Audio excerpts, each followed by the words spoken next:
natin ang inyong mga gawaing bahay sa tahanan nung kayo ay nasa elementarya at nasa sekundarya pa lamang.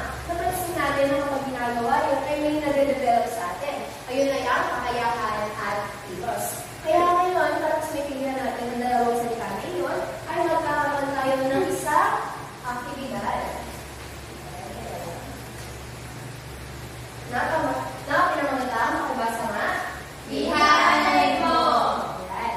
Makinig kayo mabuti at babasahin ko ang ganito.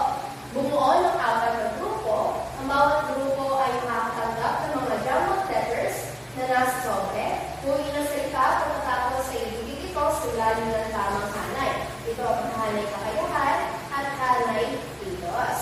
Malinaw ba? Apo! Pagkatapos ng buuin, ay may dalawang katanungan ako na babasahin mamaya. Pakitaas ang kamay ng nais. Sumagot, malinaw ba? Apo! Ayan, ibibigay ko na mga sobre sa inyo. Ang bawat isa ba ay may sobre na? Apo! Maaari na kayong mag-umpisa.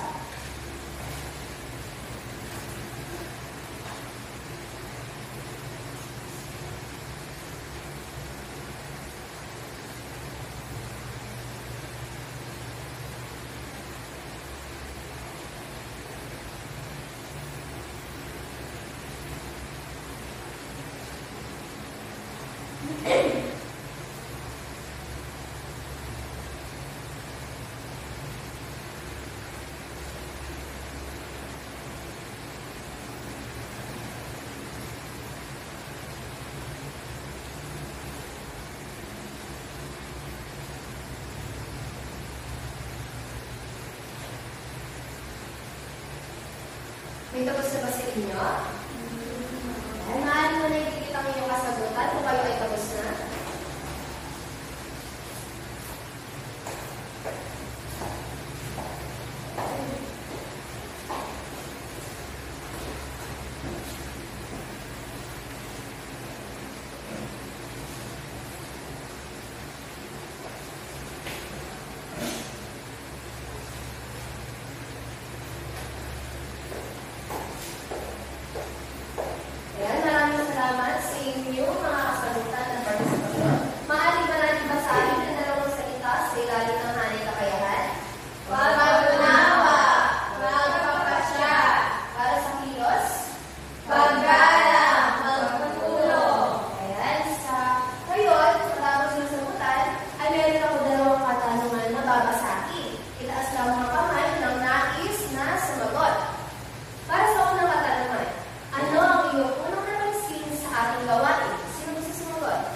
Mackenzie? Napansin ko po na magkaugnay ang kilos at kakayahan, may magpagaling tayong ginagamit upang makapagawa ng kilos. Mahusay, magaling. At para sa ikalawang katanungan, ibabasahin ko muli. Ano ang kahalagahan ng kakayahan at kilos sa iyong sarili at kapwa? Sino na sumagot? Julian? Ito ang ginagawa kong dalawa pagpipilian at kailangan ng Pilipinas na may mas pagbuting pagpipili para sa sarili. Mahusay, Julian, ay maraming salamat sa inyong partisipasyon. Dito sa ating aktibidad ay nakita natin hindi lamang simpleng salita ang kakayahan at kilos. Ang bawat isa sa atin, si Arkin, meron niyang kakayahan na kailangan panghubugi.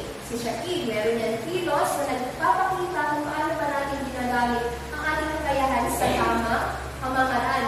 Habang tayo kasi lumalaki tulad ni Julia, ni Shakib, ni Arlene at Mackenzie, ay nagkakaroon ng mas lumalawak ang ating tungkulin.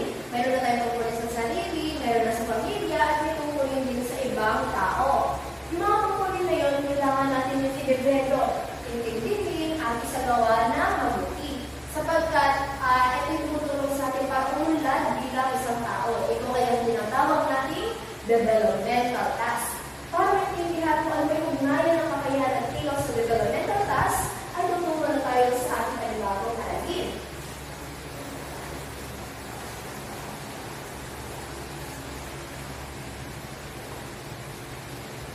Maaari ba